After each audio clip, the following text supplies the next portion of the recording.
Good evening. This is Chapter 4 of Harry Potter and the Philosopher's Stone, The Keeper of the Keys. Boom! They knocked again. Dudley jerked awake. "Where's the cannon?" he said stupidly. There was a crash behind them and Uncle Vernon came skidding into the room. He was holding a rifle in his hands. Now they knew what had been in the long, thin package he had brought with them. "Who's there?" he shouted. "I warn you, I'm armed." Then there was a pause. Then, smash! The door was hit with such force that it swung clean off its hinges and with a deafening crash landed flat on the floor. A giant man was standing in the doorway. His face was almost completely hidden by a long, shaggy mane of hair and a wild, tangled beard, but you could just make out his eyes, glinting like black beetles under all the hair. The giant squeezed his way into the hut, stooping so that his head just brushed the ceiling. He bent down, picked up the door, and fitted it easily back into its frame. The noise of the storm outside dropped a little. He turned to look at them all. "Couldn't make us a cup of tea, could ya? It's been not an easy journey." He strode over to the couch, where Dudley sat frozen with fear. "Budge up, you great lump," he said. Dudley squeaked and ran to hide behind his mother, who was crouching, terrified, behind Uncle Vernon. "Ah, and here's Harry," said the giant. Harry looked up into the fierce, wild, shadowy face and saw that beetle eyes were crinkled in a smile. "Last time I saw you, you were only a baby," said the giant. "You look a lot like your dad, but you've got your mum's eyes." Uncle Vernon made a funny, rasping noise. "I demand you leave at once, sir. You are breaking and entering." "Ah, shut up, Dursley, you great prune," said the giant. He reached over the back of the sofa, jerked the gun out of Uncle Vernon's hands, bent it into a knot as easily as it had been made out of rubber, and threw it into the corner of the room. Uncle Vernon made another funny noise, like a mouse being trodden on. "Anyway, Harry," said the giant, turning his back on the Dursleys, "a very happy birthday to you. Got something for you here. I may have sat in it at some point, but it'll taste all right." From the inside of his black overcoat, he pulled a slightly squashed box. Harry opened it with trembling hands. Inside was a large, sticky chocolate cake with "Happy Birthday, Harry" written on it in green icing. Harry looked up at the giant. He meant to say thank you, but the words got lost on the way out of his mouth, and instead he said, "Who are you?" The giant chuckled. "True, I hadn't introduced himself. Rubus Hagrid, keeper of keys and grounds at Hogwarts." He held out an enormous hand and shook Harry's whole arm. "What about the tea then, eh?" he said, rubbing his hands together. "I wouldn't say no to something stronger if you don't mind." His eyes fell on the empty grate with the shriveled crisp packets in it, and he snorted. He bent down over the fireplace. They couldn't see what he was doing, but when he drew back a second later, there was a roaring fire there. It filled the whole damn hut up with flickering light, and Harry felt the warmth wash over him as though he'd sunk into a hot bath. The giant sat back down on the sofa, which sagged under his weight, and began taking all sorts of things out of the pockets of his coat. A coppered kettle, a squashy package of sausages, a poker, a teapot, several chipped mugs, and a bottle of some amber liquid which he took a swig from before starting to make tea. Soon the hut was full of the sound and smell of sizzling sausage. Nobody said a thing while the giant was working, but as soon as he slid the first 6 fat, juicy, slightly burnt sausages from the poker, Dudley fidgeted a little. Uncle Vernon said sharply, "Don't touch anything he gives you, Dudley." The giant chuckled darkly. "Your great pudding and a son don't need any more fattening up, Dursley. Don't worry." He passed the sausages to Harry, who was so hungry he had never tasted anything so wonderful. But he still couldn't take his eyes off the giant. Finally, as no one seemed to explain anything, he said, "I'm sorry, but I still don't really know who you are." The giant took a gulp of tea and wiped his mouth with the back of his hand. "Call me Hagrid," he said. "Everyone does. And like I told you, I'm the keeper of keys at Hogwarts. You'll know all about Hogwarts, of course." No," said Harry. Hagrid looked shocked. "Sorry?" Harry said quickly. "Sorry?" barked Hagrid, turning to stare at the Dursleys, who shrank back into the shadows. "It's them who should be sorry. I knew you weren't getting your letters, but I never thought you wouldn't even know about Hogwarts, for crying out loud. Did you never wonder where your parents learnt it all?" "All what?" asked Harry. "All what?" Hagrid thundered. "Now just wait 1 second." He had leapt to his feet. In his anger he seemed to fill the whole hut. The Dursleys were cowering against the wall. "Do you mean to tell me," he growled at the Dursleys, "that this boy knows nothing about anything?" Harry thought he was going a bit far. He had been to school after all, and his marks weren't bad. "I know some things," he said. "I know how to do maths and stuff." But Hagrid simply waved his hand and said, "About our world. I mean, your world, my world, your parents' world." "What world?" Hagrid looked as if he was about to explode. "Dursley!" he boomed. Uncle Vernon, who had gone very pale, whispered something that sounded like "Mimble Wimble." Hagrid stared wildly at Harry. "But you must know about your mum and dad," he said. "I mean, they're famous. You're famous." "What? My mum and dad weren't famous, were they?" "You don't know? You don't know?" Hagrid ran his fingers through his hair, fixing Harry with a bewildered stare. "You don't know what you are?" he said finally. Uncle Vernon suddenly found his voice. "Stop!" he commanded. "Stop right there. I forbid you not to tell the boy anything." A braver man than Vernon Dursley would have quailed under the furious look Hagrid now gave him. When Hagrid spoke, his every syllable trembled with rage. "You never told him. You never told him what was in the letter Dumbledore left for him. I was there. I saw Dumbledore leave it, Dursley, and you've kept it from him for all these years." "Kept what from me?" said Harry eagerly. "Stop! I forbid you!" yelled Uncle Vernon in panic. Aunt Petunia gave a gasp of horror.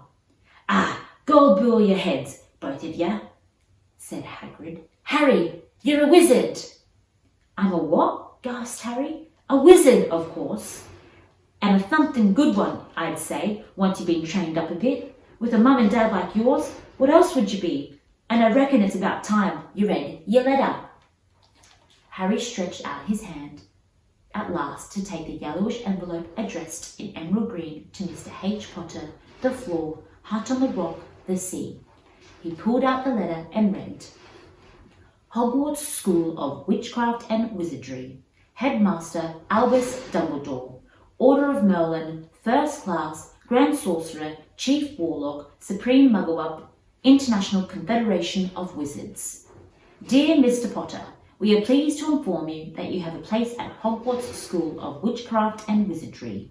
Please find enclosed a list of all the necessary books and equipment. Term begins on 1st of September. We await your owl by no later than the 31st of July. Yours sincerely, Professor McGonagall, Deputy Headmistress." Questions exploded inside Harry's head like fireworks, and he couldn't decide which to ask first. After a few minutes, he stammered, "What does it mean, they await my owl?" "Gollop Gorgons, that reminds me," said Harry, clapping a hand to his forehead with enough force to knock over a cart horse, and from yet another pocket inside his overcoat he pulled an owl, a real, live, rather ruffled-looking owl, a long quill and a roll of parchment. With his tongue between his teeth, he scribbled a note which Harry could read upside down. Dear Mr. Dumbledore, given Harry his letter, taking him to buy his things tomorrow. Weather's horrible. Hope you well, Hagrid. Hagrid rolled up the note, gave it to the owl, which clamped it within its beak, went to the door and threw the owl into the storm. Then he came back and sat down as though this was as normal as talking on the phone. Harry realised his mouth was open and closed it quickly. Where was I? Said Hagrid. But at last, Uncle Vernon, still ash-faced but looking very angry, moved into the firelight. He's not going, he said. Hagrid grunted. I'd like to see a great muggle like you stop him, he said. A what? Said Harry, interested. A muggle. It's what we call non-magic folk like them. And it's your bad luck you grew up in a family of the biggest muggles I've ever laid my eyes on. We swore when we took him in we'd put a stop to that rubbish, said Uncle Vernon. We'd stamp it out of him. Wizard indeed. You knew, said Harry. You knew I'm a wizard? Knew, shrieked Aunt Petunia suddenly. Knew? Of course we knew. How could you not be? My dratted sister being what she was? Oh, she got a letter just like that and disappeared off to that school and came home every holiday with her pockets full of frog spawn, turning teacups into rats. I was the only one who saw her for what she was, a freak. But for mother and father, oh no, it was Lily this and Lily that. They were proud of having a witch in the family. She stopped to draw a breath and then went ranting on. It seemed she had been wanting to say all this for years. Then she met that Potter at school and they left and got married, and you, of course, I knew you'd just be the same, just as strange, just as abnormal. And then, if you please, she went and got herself blown up and we got landed with you. Harry had gone very white. As soon as he found his voice, he said, Blown up? You told me they died in a car crash. Car crash? Roared Hagrid, jumping up so angrily that the Dursleys scuttled back into the corner. How could a car crash kill Lily and James Potter? It's an outrage, a scandal. Harry Potter not knowing his story when every kid in the world knows his name? But why? What happened? He asked Hagrid. The anger faded from Hagrid's face. He looked suddenly anxious.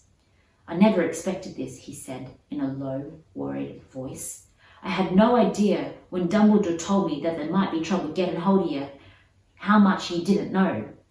Harry, I don't know if I'm the right person to tell you, but someone's gotta. You can't go off to Hogwarts not knowing. He threw a dirty look at the Dursleys. Well, it's best you know as much as I can tell you, mind. I can't tell you everything. It's a great mystery, parts of it. He sat down, stared into the fire for a few seconds, and then said, It begins, I suppose, with a person called... But it's incredible you don't know his name. Everyone in the world knows. Who? Well, I don't like saying the name if I can help it. No one does. Why not? Galloping gargoyles. Harry, people are scared. Blimey, this is difficult. See, there was this wizard who went bad as you could go. Worse than worse. His name was... Hagrid gulped, but no words came out. Could you write it down? Harry suggested. Nah, can't spell it. All right. Voldemort. Hagrid shuddered. Don't make me say it again. Anyway, this wizard, about 20 years ago now, started looking for followers. Got him too. Some were afraid, some just wanted a bit of his power, because he was getting himself power all right. Dark days, Harry. Didn't know who you could trust, didn't dare get friendly with strange wizards or witches. Terrible things happened. He was taken over. Because some stood up to him, he didn't like it. He killed him, horribly. One of the only safe places left was Hogwarts. Reckon Dumbledore's the only one you know who was afraid of. Didn't dare try taking a school. Not just then, anyway. Now, your mum and dad were as good a witch and wizard as I ever knew. Head boy and girl at Hogwarts in their day. Suppose the mystery is why, you know who never tried to get them on his side. Probably knew they were too close to Dumbledore to want anything to do with the dark side. Maybe he thought he could persuade him, Maybe he just wanted to get them out of the way. All anyone knows is he turned up in the village where all you were living on Halloween 10 years ago. You was just a year old. He came to your house and Hagrid suddenly pulled out a very dirty spotted handkerchief and blew his nose with a sound like a foghorn. Sorry, he said, but it's that sad. Knew your mum and dad, and nicer people, yeah, couldn't find him anywhere. You know who killed him, and then, this is a real mystery of the thing, he tried to kill you too. Wanted to make a clean job of it, I suppose, or maybe he was just like killing by then, but he couldn't do it. Never wondered how you got that mark on your forehead? That's no ordinary cut. That's what you get when a powerful, evil curse touches you. Took care of your mum and dad in your house, even, but it didn't work on you, and that's why you're famous, Harry. No one ever lived up. He decided to kill him. No one except you. And he killed some of those best witches and wizards of the age. The McKinnons, the Bones, the Pruitts, and you was the only baby, and you lived. Something very painful was going on in Harry's mind. As Hagrid's story came to a close, he saw again the blinding flash of green light, more clearly than he had ever remembered it before. And he remembered something else for the first time in his life, a high, cold, cruel laugh. Hagrid was watching him sadly. Took you from your ruined house myself on Dumbledore's orders, brought you to this lot. Load of tosh, said Uncle Vernon. Harry jumped. He had almost forgotten that the Dursleys were there. Uncle Vernon certainly seemed to have got his courage. He was glaring at Hagrid, and his fists were clenched. Now you listen here, boy, he snarled.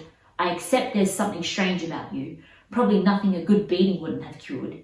And as for all of this about your parents, well, they were weirdos, no denying it, and the world's better off without them in my opinion. Ask for all they got, getting mixed up with these wizarding types. Just what I expected, always knew they'd come to a sticky end. At that moment, Hagrid leapt from the sofa and drew a battered pink umbrella from inside his coat. Pointing this at Uncle Vernon like a sword, he said, I'm warning you, Dursley. I'm warning you. One more word. In danger of being speared on the end of an umbrella by a bearded giant, Uncle Vernon's courage failed again. He flattened himself against the wall and fell silent. That's better, said Hagrid, breathing heavily and sitting back down on the sofa, which this time sagged right down to the floor. Harry, meanwhile, still had questions to ask, hundreds of them. But what happened to you know who? Good question, Harry. Disappeared, vanished. Same night he tried to kill you. Makes it even more famous. That's the biggest mystery, you see. He was getting more and more powerful. Why'd he go? Some say he died. Codswallop, in my opinion. Don't know if I had enough human left in him to die. Some say he's still out there, biding his time. But I don't believe it. People who was on his side came back to ours. Some of them came out of a kind of like trance. Don't reckon they could have done it if he was still coming back. Most of us reckon he's still out there somewhere, but lost his powers, too weak to carry on. 'Cause something about you finished him, Harry. There was something going on that night he hadn't counted on. I don't know what it was, no one does, but something about you stumped him all right. Hagrid looked at Harry with warmth and respect blazing in his eyes, but Harry, instead of feeling pleased and proud, felt quite sure that there had been a horrible mistake. A wizard? Him? How could it possibly be? He'd spent his life being clouted by Dudley and bullied by Aunt Petunia and Uncle Vernon. If he really was a wizard, why hadn't they been turned into warty toads every time they tried to lock him in his cupboard? If he'd once defeated the greatest sorcerer in the world, how come Dudley had always been able to kick him around like a football? Hagrid, he said quietly, I think you must have made a mistake. I don't think I can be a wizard. To his surprise, Hagrid chuckled. Not a wizard, eh? Ever made things happen when you were scared or angry? Harry looked into the fire. Now he came to think about it. Every odd thing that had ever made his aunt and uncle furious with him had happened when Harry had been upset or angry. Chased by Dudley's gang, he had somehow found himself out of their reach. Dreading going to school with that ridiculous haircut, he'd managed to grow it back, and the very last time Dudley had hit him, hadn't he got his revenge without even realizing he was doing it? Hadn't he set a boa constrictor on him? Harry looked back at Hagrid, smiling, and saw that Hagrid was positively beaming at him. See, said Hagrid, Harry Potter, not a wizard, you wait. You'll be right famous at Hogwarts. But Uncle Vernon wasn't going to give in without a fight. Haven't I told you he's not going? He hissed. He's going to Stonewall High and he'll be grateful for it. I've read those letters and he needs all sorts of rubbish, spell books and wands, and if he wants to go, a great muggle like you won't stop him, growled Hagrid. Stop Lily and James Potter's son going to Hogwarts? You're mad. His name's been down ever since he was born. He's off to the finest school of witchcraft and wizardry in the world. 7 years there and you won't know himself. He'll be with the youngster of his own sort for a change, and he'll be under the greatest headmaster Hogwarts has ever had. Albus Dumbledore. I am not paying for some crackpot old fool to teach him magic tricks, yelled Uncle Vernon. But he had finally gone too far. Hagrid seized the umbrella and whirled it over his head. Never, he thundered, insult Albus Dumbledore in front of me. He brought the umbrella swishing down through the air to point it at Dudley. There was a flash of violet light, a sound like a firecracker, a sharp squeal, and the next second, Dudley was dancing on the spot with his hands clasped over his fat bottom, howling in pain. When he turned his back on them, Harry saw a curly pig's tail poking through a hole in his trousers. Uncle Vernon roared. Pulling Aunt Petunia and Dudley into the other room, he cast one last terrified look at Hagrid and slammed the door behind them. Hagrid looked down at his umbrella and stroked his beard. Shouldn't have lost my temper, he said ruefully, but it didn't work anyway. Meant to turn him into a pig, but I suppose he was so much like a pig anyway, there wasn't much left to do, eh? He cast a sideways look at Harry under his bushy eyebrows. Be grateful if you didn't mention that to anyone at Hogwarts, he said. I'm not supposed to do magic, strictly speaking. I was allowed to do a bit to follow you and get your letters and stuff to you. One of the reasons I was so keen to take the job. Why aren't you supposed to do magic? Asked Harry. Oh, well, I was at Hogwarts myself, but I got expelled. Tell you the truth, in my 3rd year, they snapped my wand in half and everything, but Dumbledore let me stay on as gamekeeper. Great man, Dumbledore. Why were you expelled? It's getting late and we've got lots to do tomorrow, said Hagrid loudly. Got to get up, go to town, get your books and that. He took off his thick black coat and threw it to Harry. You can keep under that, he said. Don't mind if it wriggles a bit. I think I've still got a couple of dormice in my pockets. The end of chapter 4. Good night and thank you for watching.